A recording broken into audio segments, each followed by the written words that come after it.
Hello, and welcome to From the EBPL Archives, Encore presentations from the East Brunswick Public Library. I am your host, Melissa Hosick.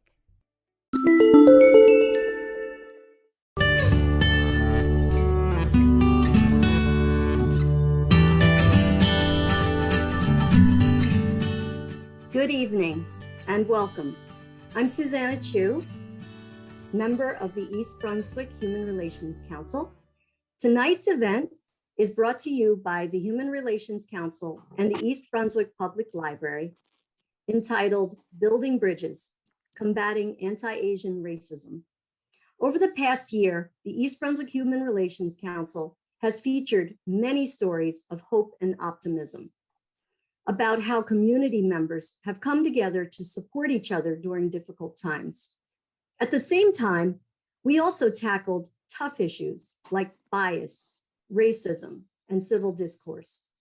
We dedicated our 2018 Unity Walk event to stand in solidarity with the Jewish community in the wake of the shooting in Pittsburgh. We held a discussion with Mayor Cohen and our police chief to address questions about police practices in the wake of the tragic murder of George Floyd. As stated by Dr. Chan-Malik during a panel discussion back in November about civil discourse, part of the problem we face is polarization, which can happen when information is gained myopically. One of our goals for tonight's event is to expand our collective views to help us understand the rise of anti-Asian racism. This is not a new issue, but we've seen a rise in hate crimes targeting Asians by 50%. While my family across the world, across the US, Canada, China, Hong Kong, we've been talking about this regularly over the past year.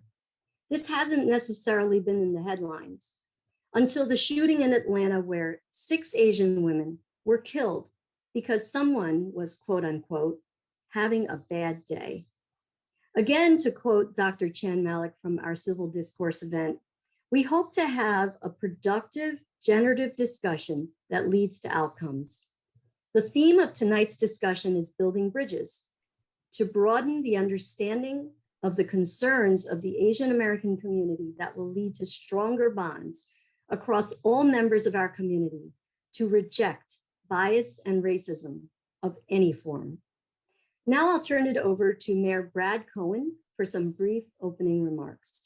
Thank you, Susanna. And, we go back a long way, even from before our work together on the Board of Education here in the township. And I absolutely want to thank you for your contribution to this event tonight and all of the events that you and your fellow members of the Human Relations Council have been able to provide during what we are in the middle of right now, which are turbulent times. Hate groups are on the rise, white supremacy is on the rise, and I don't think it goes unnoticed that tonight's discussion falls on the heels of the decision that was just rendered in the George Floyd case. Maybe we can look at that as the beginning of some hope in this country, that we are, as Americans, our Constitution says we the people. We elect people from the will of the people. We are a representative government. And when a jury makes a decision, they represent the people.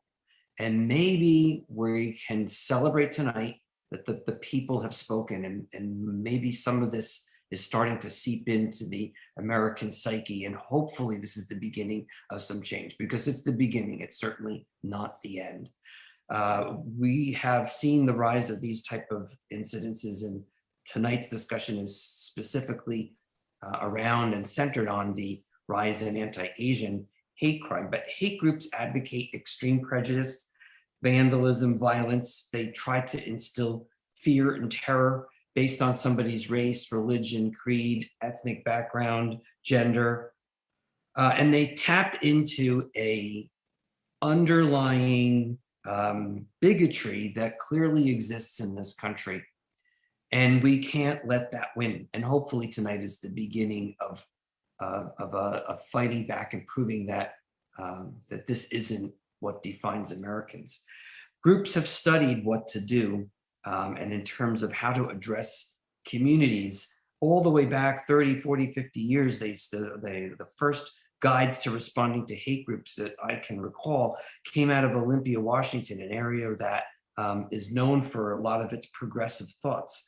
And there's a couple of themes that they believe we as communities need to be doing. And if we're going to address the issues we're about to tackle tonight, and this is something that the Human Relations Council has been doing for years now. This is why I believe our community is exceptional. But what do? First, you have to get your facts right. You have to be dead on about the facts. We need to be able to have all of that at our disposal so that we're all talking about the same thing. We're not talking a different language. We have to support those who have been targets of hate.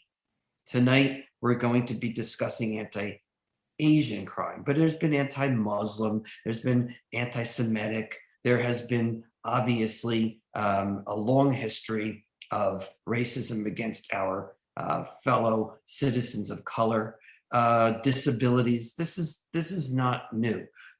We have to show our support for each other. We have to map out who our allies are and make sure that we share our concerns and stick up for one another. We have to host meetings and such as the ones we're having tonight and get this discussion out.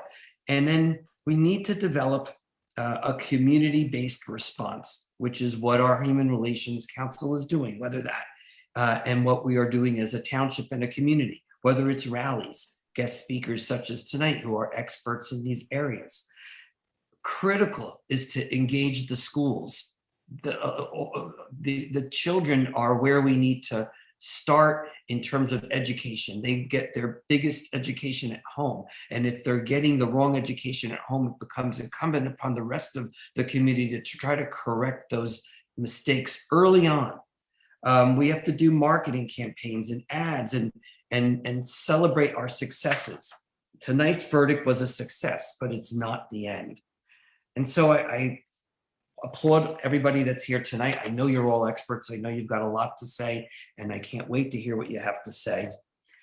We just need to remember that, and I think it's kind of summed up in a poem that was written by Martin Niemöller back in around the 1930s. He was a German priest who was initially a supporter of Nazism, but eventually became one of its staunch people fighting against it. And he said, first, they came for the socialists, and I didn't speak out because I wasn't a socialist. And then they came for the trade unionists, and I didn't speak out because I wasn't a trade unionist.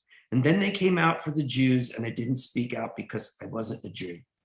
And then they came for me, and there was no one left to speak for me. So tonight we need to speak out for our friends in the Asian community who have been suffering and being the targets of hate. But there's a big message here, and I'm hoping that we can come to some conclusion and reach out to those who aren't on the call tonight, because that's the people who we really need to reach. And again, I want to thank everybody for their involvement. I also wanted to introduce everyone to our Assemblyman for District, Sterling Stanley, who was able, and thank him for jumping on to this call tonight. Thank you, Mayor. Thank you very much. First of all, I want to say I'm very proud of East Brunswick and the East Brunswick Human Relations Council. I see the stride that you have made in the last few years to bring about the community harmony and working within the community and within our police department, and all the achievements you have done in the last 1 year, and I congratulate you all on that. Like the mayor said, tonight we're seeing a verdict, of justice being served. I remember back in 1992, witnessing firsthand the riots that took place in Los Angeles and the aftermath, and also the verdicts that were handed down. So we can see what a great difference it is. And we can also see that there has been change, but there's a lot more change that needs to be done. From a legislative standpoint, there is a lot that we can do, and we are working with a lot of different groups talking about anti-racism, the racial injustice and inequality that's happening. And we are working to see how best we can bring about some changes by introducing new bills. On the federal level, there's already several introductions on the Senate. Hopefully they will all pass. And we just have to work harder, I feel. It is incumbent upon us to take the mantle to actually dismantle the hatred. We can do all the legislations we want and put across so many laws and bills to actually punish the perpetrators, but we can't legislate the hate out of someone's heart. That can only be done one person at a time through efforts like this tonight, coming across, talking together, showing our differences, embracing our differences, and being able to understand each other one by one. And it's very important that we take these steps. And I see that a lot of these steps have been taken in the last 1 year, and more groups have reached out. One of the things that I have noticed in the last 2 months that I've been in office is that we do get a lot more requests to have conversations with groups regarding the racial inequality, regarding injustice, regarding a lot of different things that are going on within New Jersey and outside of New Jersey, and how we can combat that. And I just want to let you know that I'm here for you all. Whatever you need, my office is there. Please contact us. We're more than happy to sit down with you and talk any ideas that you might have as far as legislatively we can bring forth. And I'll be more than happy to work with you. I'm also very interested in listening to dialogues tonight. I will be on for a little while, but I will be actually going to another vigil soon at 8:30. They're holding for the George Floyd verdict. So once again, I want to thank you all for the time and effort that you're putting into this. And I also want to commend you all once again for the togetherness that we show. East Brunswick has been known and is known to be so culturally diverse. We have such a smorgasbord of people from all over the world living within our community here. And it's great pride and pleasure that we have such a great diverse group of residents in East Brunswick, and we should embrace everyone. And that's one of the mandates we should have, to embrace our differences, to learn about our cultures, and to appreciate one another more and more. Thank you. All right, thank you, Mayor Cullen and Assemblyman Stanley. It is now my pleasure to get into the program. I'd like to introduce Dr. Sylvia Chan-Malik, who is an associate professor in the Departments of American Studies and Women's and Gender Studies at Rutgers University-New Brunswick. She teaches and writes about the intersections of race, gender, and religion, with a focus on the history and cultures of Islam and the Muslims in the United States.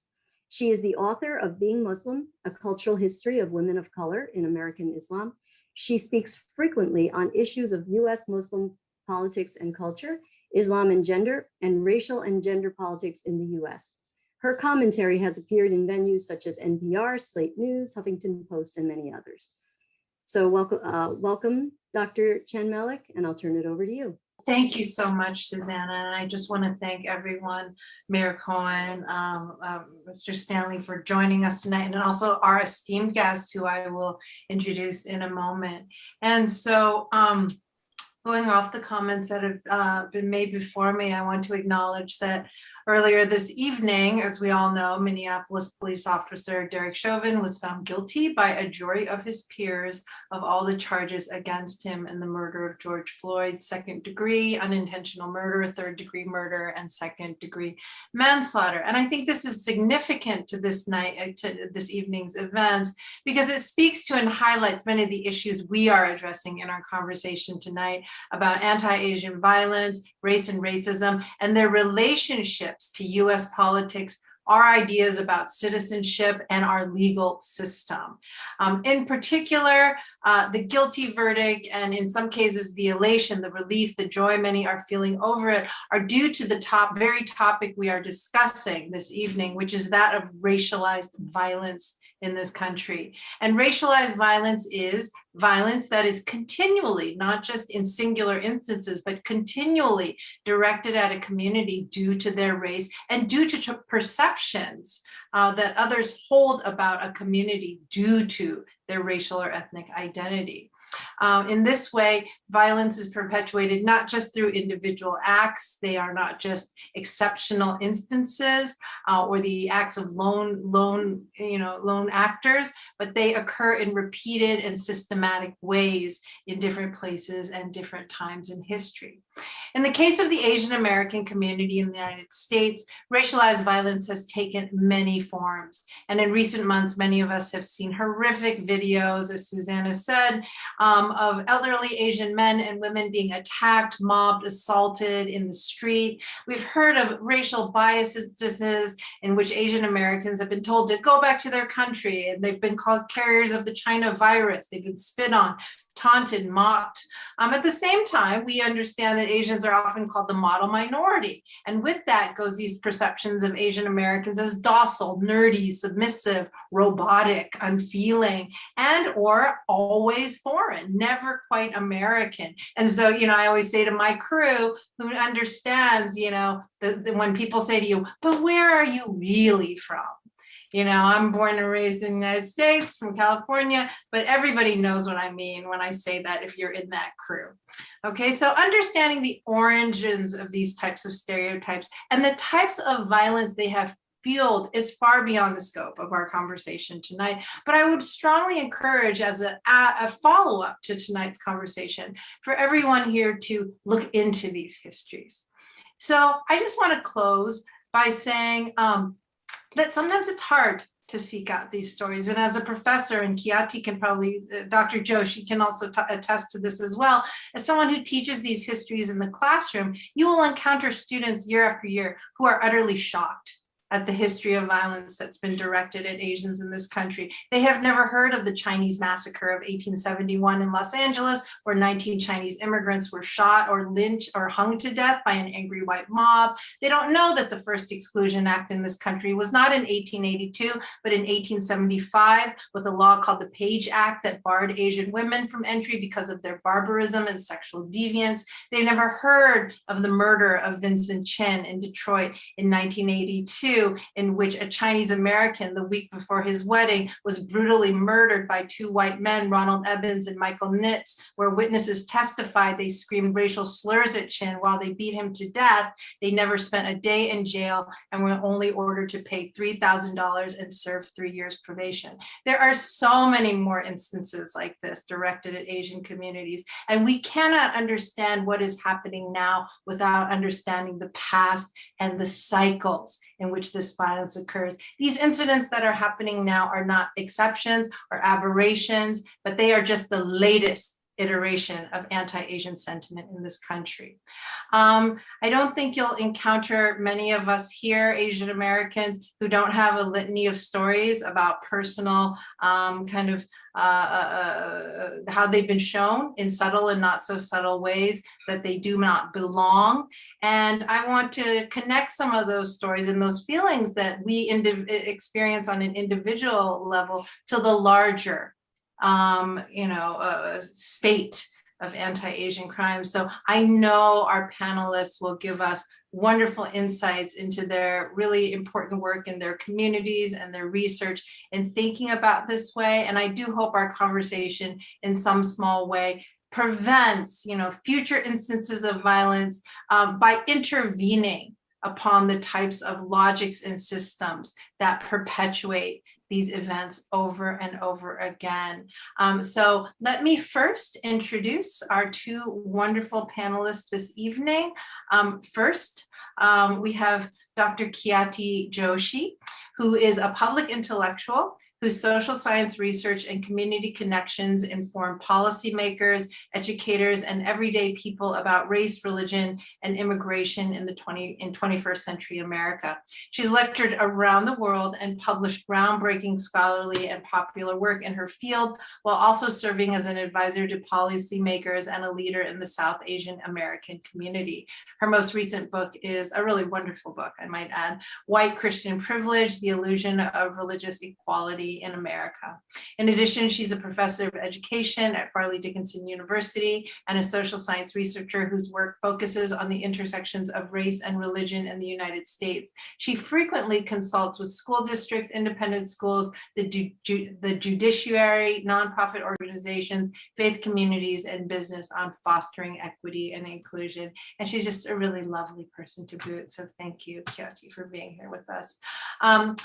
Next, it's my pleasure to introduce Pastor Thomas Wong. Thomas Wong received his Master's of Divinity from Trinity International University in 2001. Since then, he has pastored at Rutgers Community Church from 2001 to 2007, and is currently the senior pastor at Point Community Church, a multi-ethnic and multicultural congregation here in East Brunswick. As part of the Southern Baptist denomination, he has served on the coaching team and assistant team for new pastors and planters in the New Jersey, New York area, as well as president of the Asian American Fellowship. He is currently a member of the East Brunswick Interfaith Council, as well as the East Brunswick Alliance for the Prevention of Alcoholism and Drug Abuse. And I am so excited to speak to my panelists, and we don't have that much time. So I wanted to start off with some questions to each of you individually, and then I'm hoping we can take on some larger questions together. And I wanted to start with Khyati, who is the founder of a really wonderful organization called Jersey Promise, whose mission states that it wants to tell the story of who we are as Asian Americans here in New Jersey. So first of all, to give us some grounding, tell us, who are Asian Americans in New Jersey? And what does advocating for the Asian American community in New Jersey look like? What are the issues? What are the specificities? And what should we know about this community that is all around us here in New Jersey? Lots of questions there. Sorry. Well, okay. What's Jersey Promise? Who's Yeah. the Asian American community? Yeah. Thank you so much for having me. I'm really delighted to be here. And it's wonderful, particularly being on with a fellow Asian American Studies scholar with Sylvia. And well, let me say that I'm one of the co-founders, along with Jun Choi, former mayor of Edison. And we had been talking about doing this for some time, and finally, pulled some people together, the other authors of the report, myself, Manisha Kalkar, Jun Choi, Professor Ron Chen at Rutgers Law School in Newark, and Richard Sun, who works for the Department of Transportation now. And we took on topics because we saw this need, right? Asian Americans, as of the 2010 census, were about 10.4% of the state. Projections show that we will comprise almost 15% of the state when we get our 2020 census numbers. Asian Americans don't often realize they're Asian Americans, right? So we are talking about everyone who traces their ancestry back from parts of, Central Western Asia, starting, we could say with, some people include Afghanistan in South Asia, some people don't, going from Pakistan over into India, into Southeast Asia. Then it includes folks who trace their ancestry from East Asia, Korea, Japan, China. Then we're talking about the Filipinos, also, and Pacific Islanders. Sometimes Filipinos are Asian, sometimes they consider themselves Pacific Islanders, right?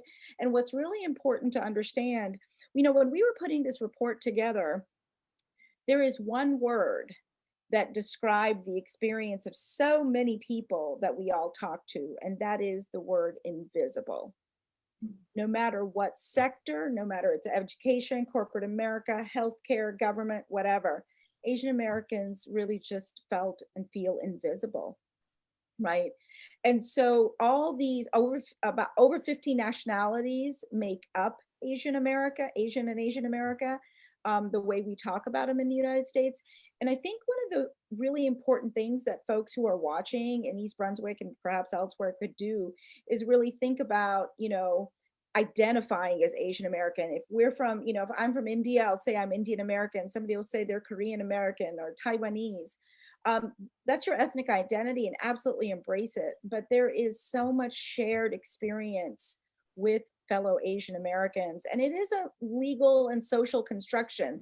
If you're like, well, that doesn't feel right to me, it has to be cultivated to a certain extent sometimes. But there's so much we can do. And we do have shared experience and common cause. So that's why. And in terms of advocating, we want to be able to get folks involved and advocate vis-a-vis education, healthcare. We need disaggregation of data, and looking at issues that most people think aren't affecting Asian Americans, Sylvia, because of what you brought up in terms of being perceived as the model minority. Thank you so much.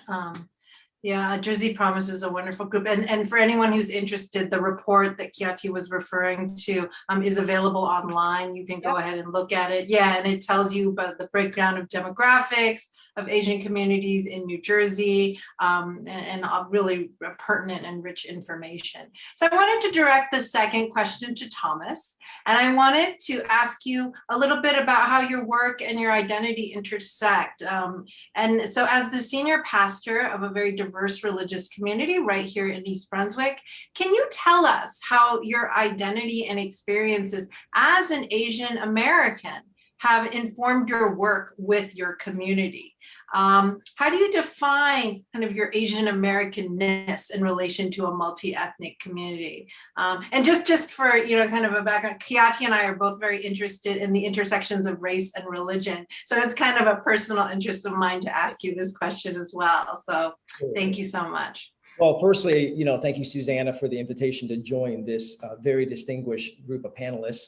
I was looking forward to hearing from both of you and learning from both of you and reading your research as well. But there were a lot of questions that you threw there at me, and I'll limit to one from now on. To begin, but how does your Asian Americanness affect your work or shape how you pastor? Sure. I think the Asian American experience for us, there are certainly some broad generalities that are common to different ethnic groups, whether Korean, Chinese, Japanese, Filipino. But I think there are also unique differences depending on your immigration experience, why you came to this country, where you landed, whether you had the benefit of growing up with your nuclear family, or like in my case, I came to this country as a war refugee with just my brother and I, separated from my family, and lived here in this country for 5 years before I was reunited with my nuclear family. And the reintegration process was extremely tumultuous and really, really challenging. On the one hand, that was a very negative experience. On the flip side of it was, it gave me an opportunity to work. My American guardian was a great advocate and philanthropist, advocating for a lot of refugees and immigrants that were coming to this country at the time, whether they were Indian or different Southeast Asians, as well as Pakistanis and, from all over the world. And so that gave me an opportunity to have a very rich, culturally diverse experience. And one of the things that I really learned early on was this sense of displacement and disconnect to the larger culture allowed me, through the pain of my experience, to really be able to relate to those that have a very disruptive and harsh transition to this country. And I think pain can go one of two ways. It can either really sensitize you or it can really harden you. And, in my case, it was an opportunity for me to really see a much bigger picture of how the diversity and richness in this country is a real gift as opposed to, a liability. I think my Asian American experience is different perhaps than those that were born in this country. I consider myself a third culture kind of a person, a third culture kid. meaning that, my first culture was Chinese. My second culture is American. So I'm Chinese American, but the reality is that third culture, where I probably feel most comfortable, is where I'm not in that primary homogeneous kind of space. And I think a lot of biculture people and a lot of third culture people find that they're able to navigate those cultural terrains and find a lot more comfort being in a third space rather than either being in their original immigrant background type of soil, or even not fully comfortable in white America, if you will, but in a place where all of us have a shared degree of collective discomfort, if you will. And I feel like that third culture space. So that's kind of what has shaped me as a pastor and as a spiritual leader in my community. One of the things that I try to say to my congregation often, and to my leaders often, is, we want everybody to feel welcomed when they come to our congregation, but I don't want anybody to ever feel 100% comfortable. So you should feel 100% welcomed, but never 100% comfortable, because there should always be enough differences, and we should have enough differences. And in our congregation, we have over 11 different races and ethnicities as a part of our congregation, that, if we are being who we set out to be as a church, there should always be some element of dissonance and discomfort that you experience. And if you aren't feeling that, then you have probably settled for a subculture or a clique or a niche group that you have kind of, distanced yourself away from really what we're trying to do as an overall church. That's really beautiful. Thank you so much for sharing that. And I think in both yours and Khyati's responses, what I hear is that there's this incredible heterogeneity, like difference and diversity within this category of Asian American. But as you say, Khyati, and as you're talking about your congregation, there's also incredible strength and possibility in trying to get to know one another and to find that common thread that connects a community in a certain way that has continually been viewed as an other. Right. And I think that's the thread that we can think about, and that I hope to move into now with the next questions about what's driving this latest iteration of anti-Asian violence. Because here in central New Jersey and Edison and East Brunswick, and we have very large Asian American communities of all backgrounds, and we appear to be very vibrant and thriving. We got our H Marts, our Ranch 99s, we got everything. But as the group Stop AAPI Hate has reported, there were 47 race-based incidents against Asian Americans in New Jersey last year, the 8th most of any state in this country. And we've heard of repeated incidents of violence in New York and across the country.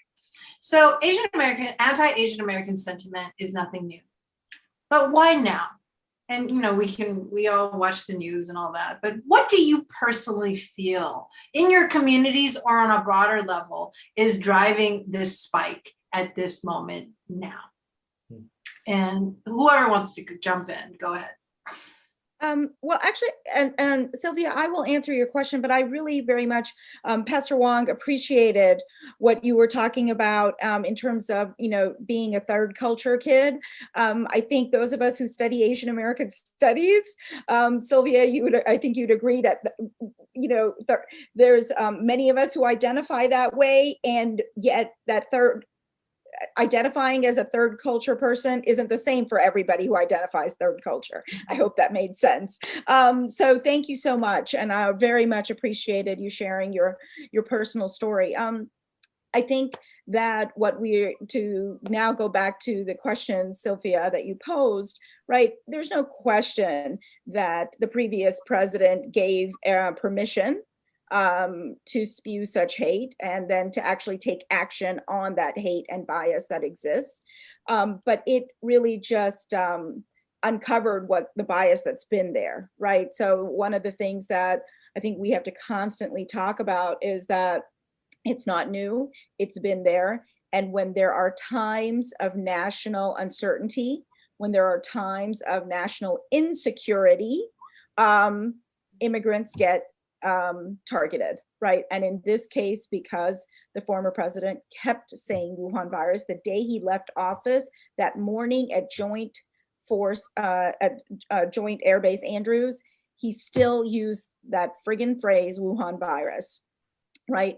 So definitely all of that. But I think what we have to talk about that doesn't often get mentioned is that everybody hears about this hate and the spewing of this hate, but that the history of Asian Americans in this country and the constant cycle of discrimination that various groups have faced. And even just think about what's happened in the last month. Not only do we have what happened in Atlanta with the murder of 6 women, right?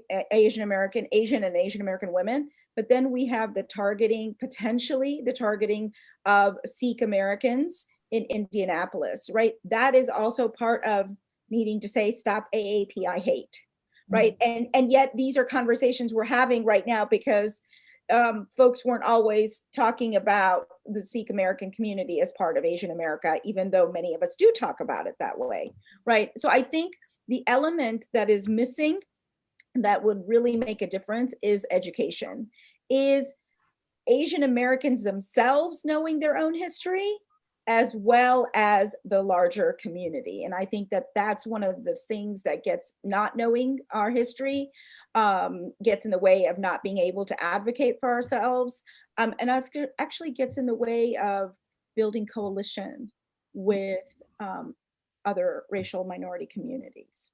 Yeah, actually, Khyati, you answered my follow-up question too. So I'll ask only 2 questions to you, Pastor Wong, but they go together. So again, I thank you so much for that, Khyati. I wanted to ask you again the same question. What do you think is driving this spike? And you can talk about it on a community level as well. And how are you responding, both personally and professionally, to what you're seeing going on? Sure. You know, the question that I have in the back of my mind as I look at these reports and incidences is what I'm not, 100% certain about is whether there is an actual rise in anti-Asian incidents or whether there's just been a rise in reporting. Because I think there have been some articles that have come out, and some of it even on the AAPI, Stop AAPI Hate Facebook page, that crimes against Asian American minorities are significantly underreported. And if there's one thing that we understand about Asian Americans in general, just the cultural psychology and profile is that, our people group tend to be a lot more deferential. They tend to be a lot more non-vocal. The stereotypes, to go along with some of the stereotypes that you raised earlier, that, sometimes people have about Asian Americans, we are oftentimes viewed as industrious, disciplined, silent. We go along to get along, and we view education and professionalism as the way to rise above that. And so, for our first generation and second generation immigrants who came here to this country, not knowing the culture, not knowing the recourse that they have, the legal recourse or the rights that they have in this country, just simply learn, keep your head down, don't make waves, don't talk back, don't complain, don't vocalize your anger and your concern. And I think that becomes a part of our cultural fabric that is difficult to unlearn. I think that is why there is probably a significant amount of underreporting. And I think what has happened particularly in the last year since March, is seeing the number of racial injustices and atrocities that have been committed in our country in different ways. I've seen as never before a rise even in the Asian American community to stand up and to begin to vocalize our anger about the kind of treatment that people of color and minorities have experienced in ways that I've never seen before. And even for my own self, have found that, I have participated in rallies and sometimes with my family in ways that we have never before.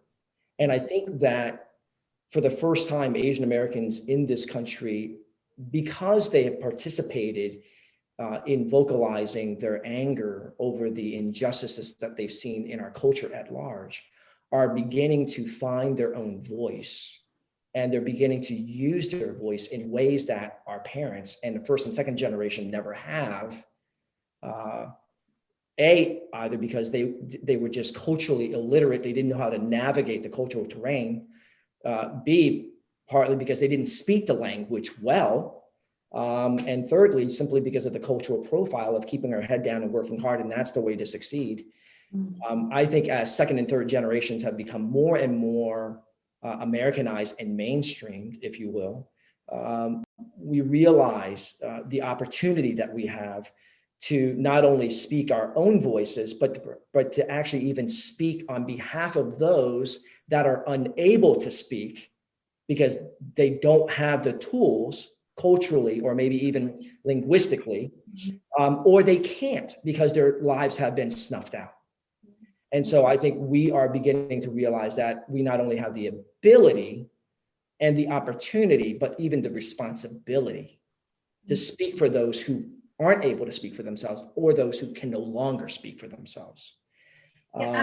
Sorry, go ahead. Yes, please. No, I was just thinking as you were speaking that you bring up yet another aspect of the diversity and multiplicity of Asian American communities, which are generational differences.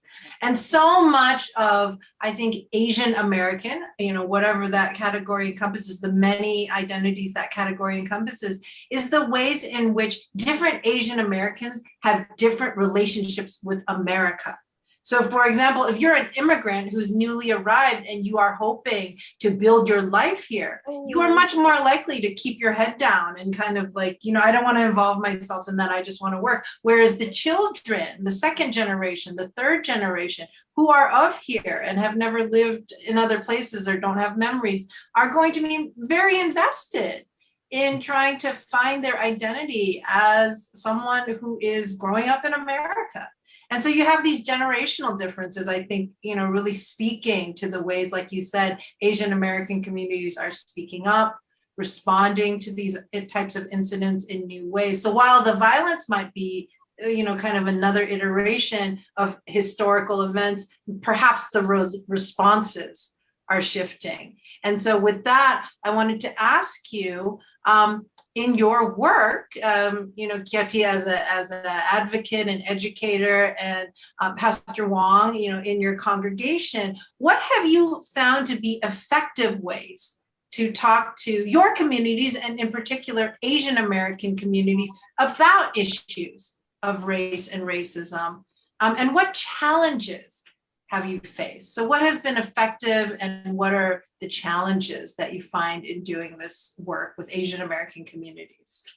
I would say that the one thing that the communities I'm involved with here in Jersey, as well as elsewhere, I'm from Atlanta, that's home for me, is since what happened to George Floyd on May 27th, we are, folks are thankfully having more conversations about the anti-Blackness that exists in our own communities. Whether, it's the way that in Gujarati and in Hindi and what, people talk about Black people. It is also issues of colorism, the way we talk about folks who are darker versus lighter. These conversations, which really didn't happen that much before, which should have, long time ago, but I think that they've been happening more, and religious groups are, talking about them in ways that we haven't. So that's been, it's kind of, it's difficult because I'm so happy that those conversations are happening. And then part of me is also like, where you been? Where you been? I was at a Black Lives Matter rally here in Wayne, which I never thought I'd see that happen, but it did.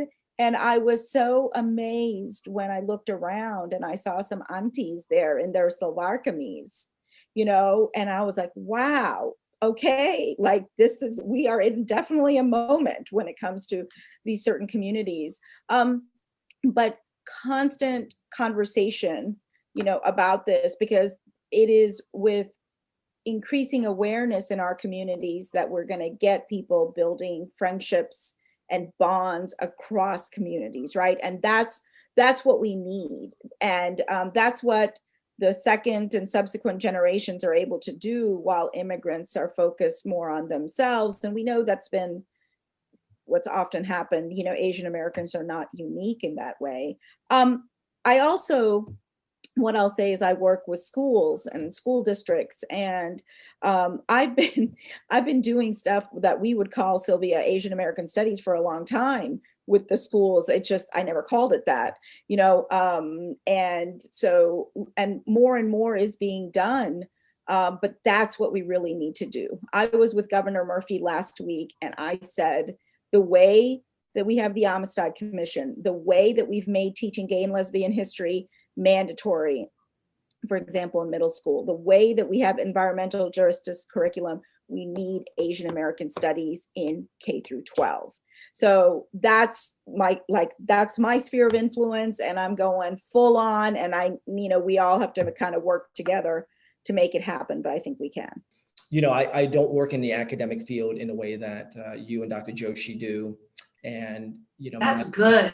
We are so happy to listen to you. My sphere is a little bit more limited, but, my thought in response to that is, I think you can live in a diverse community without becoming personally diversified, without becoming culturally sensitized, and without becoming racially and ethnically conversant and appreciative. I think it's one thing to respect other races and ethnicities. It's another thing to appreciate those differences. I think respecting other people's differences is like, hey, you do you, I'll do me. And as long as we don't step on each other's turf, we can, live and let live. That's respect. And to me, it falls a dimension short of what we really want to experience in our collective human experience.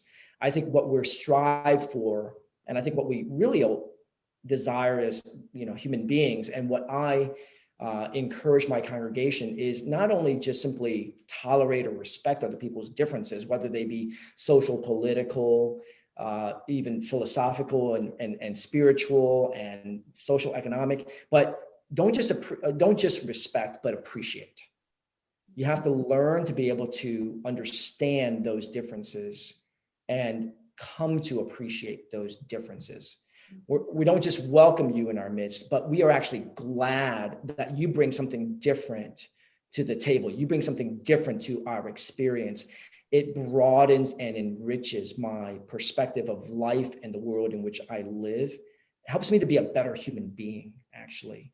And that's what we really strive for. I think the challenge to that is we know that there's a level of ethnocentrism that operates within every people group, right? So there's always a natural inclination and comfort that we find in being with people that are like ourselves, whether they are shared affinities.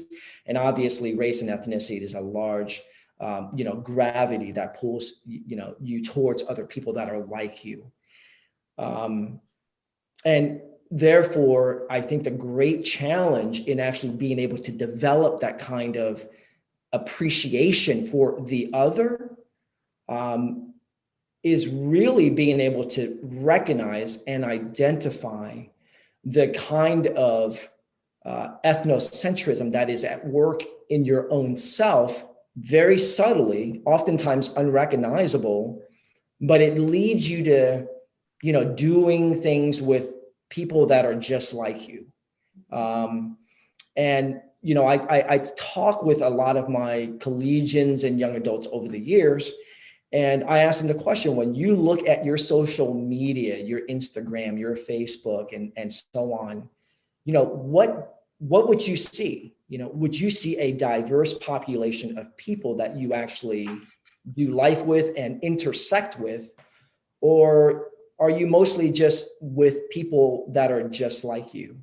And I think this is true for most people, not just Asians, but I think this is true for most folks, is that we generally tend, birds of a feather flock together. And I think that's the greatest challenge, is being able to cultivate a community kind of a space where we don't just respect the differences in our larger community and maybe even in our religious community, but we actually come to a place where we can appreciate and recognize how much richer and necessary is the experience that you bring to me and that I bring to you, that these are actually vital. I think that's the greatest challenge. That's what we try to do as a church. Yeah, no, that's really wonderful. And again, I see this thread in both of your responses, in which, in a way, it sounds like what you're saying, the effective way to talk about race is to actually talk about race. Like, just to talk about it. Let's not just pretend, we're all the same. We're different. We have different backgrounds. We have different languages. We have different foods. We have different histories. And we have to talk about them.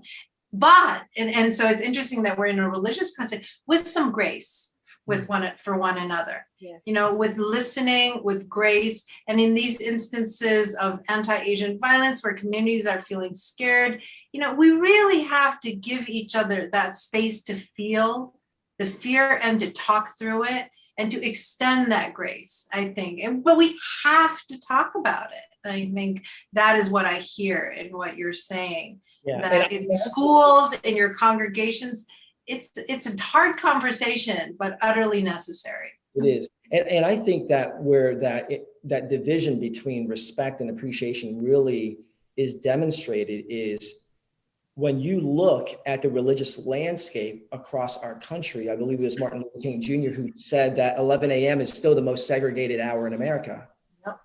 And so simply, faith in and of itself doesn't naturally build the kind of bridges that we think it should. It requires more intentionality, and which is what I'm suggesting, is that we don't simply respect the differences, in our community and amongst one another, but we actually learn to appreciate it. Yeah, great, thank you. So I think I have 5 minutes, and so the last question I'd like to ask is, the practical question. What suggestions, the mayor is here, school board member is here, what practical suggestions would you offer communities like East Brunswick and all across New Jersey to address these issues of anti-Asian violence and racism more broadly at the level of the community and local leadership? Well, go ahead. Yeah, I was just going to say, I would just start by, my takeaway from a lot of the comments here is talking about it. And that's what we're doing here, is that's a start, right? And engaging and broadening that net and engaging more people into the discussion. And, I'm so sorry. I'm so over time.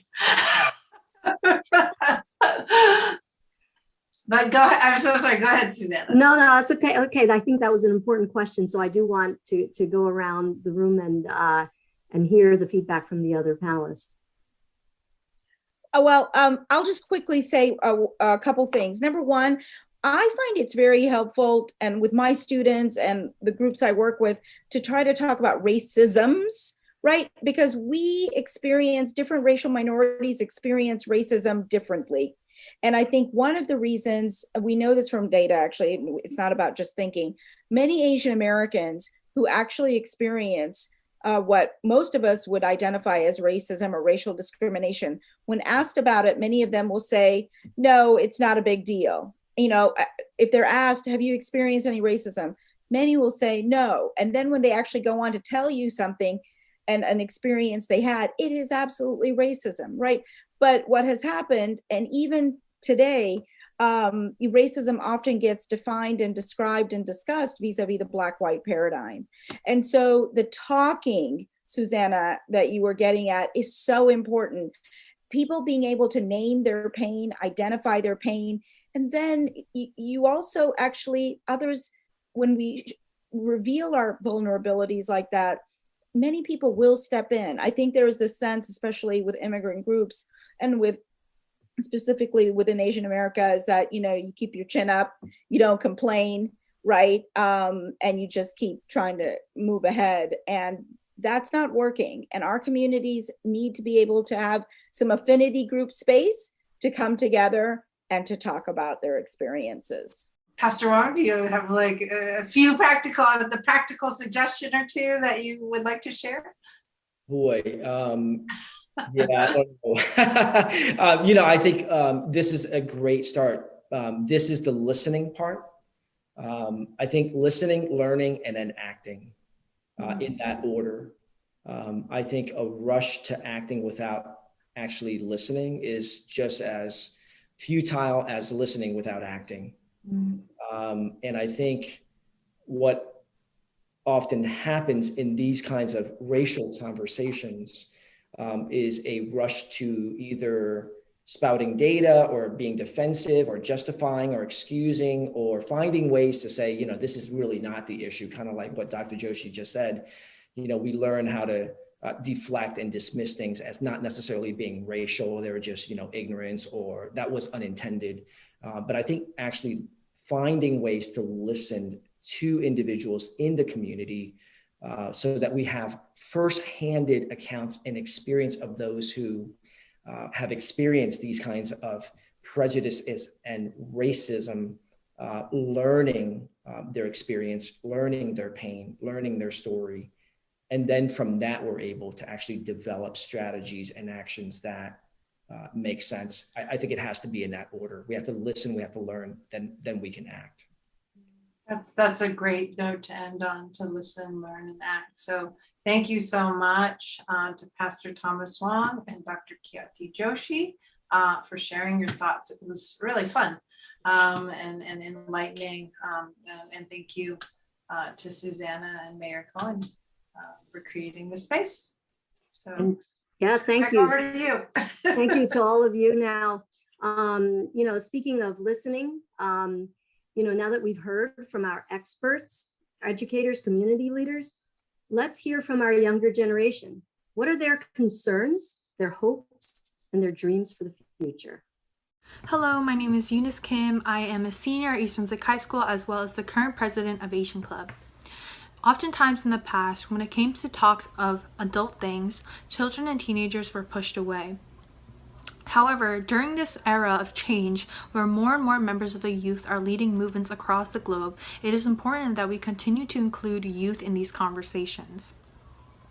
We hope that by participating in this event run by the East Brunswick Human Relations Council, that we will be able to encourage more discussion and furthermore be able to open the minds of everyone in our community. We also hope that by partaking in more conversations as members of the younger generation, that we will be able to build bridges across generations, across race, and across cultures. Thank you.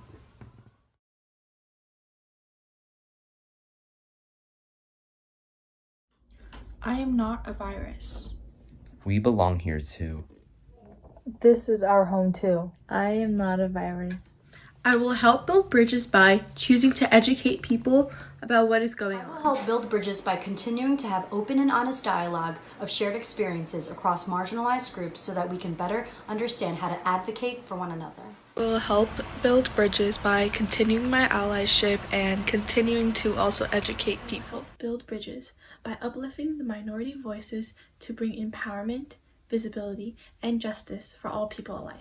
I will help to build bridges by promoting conversations that highlight Asian American voices to draw attention to and educate others about their experiences. The efforts of hearing from the young voices in our community is one step towards building this bridge, but it's important to continue this dialogue today, tomorrow, and into the future. All right, thank you. What a powerful, powerful message from our youth. We certainly have reason for optimism when we hear from the voices of our future leaders. Our goal tonight was to broaden our perspectives and to whet your appetite to learn more. We'll be posting resources through Facebook after this event. I also want to point out that in lieu of any honorariums for our speakers, there will be a donation made to stopaapihate.org aimed at tracking and responding to incidents of hate, violence, harassment, and discrimination of Asian Americans and Pacific Islanders in the United States. On behalf of the Human Relations Council and the East Brunswick Public Library, I want to thank our moderator, Dr. Chan-Malik, and our panelists, Dr. Joshi and Pastor Wong, for sharing their insights and experiences with us. In addition, I want to recognize Mayor Brad Cohen for his support for the EBHRC. our talented team at EBTV for their work behind the scenes, our event committee, which included myself along with Holly Cerami, Christina Chu, Lou Figueroa, Paula Quinton, and Frank Shen. And of course, our youth community, including the EBHS Asian Club, our student members of the EBHRC, and others for sharing their perspectives with us tonight. Please follow us on Facebook so that we can continue our dialogue. Our next Facebook Live event will be on Tuesday, May 11th, to discuss the topic of ageism. I look forward to seeing you there. Thank you for joining us this evening, and good night.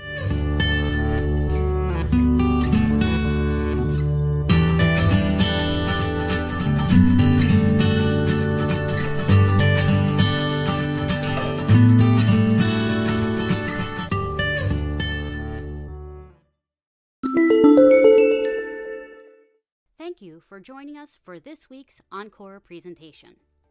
To join us for live programs or to learn more about the East Brunswick Public Library, visit our website at ebpl.org.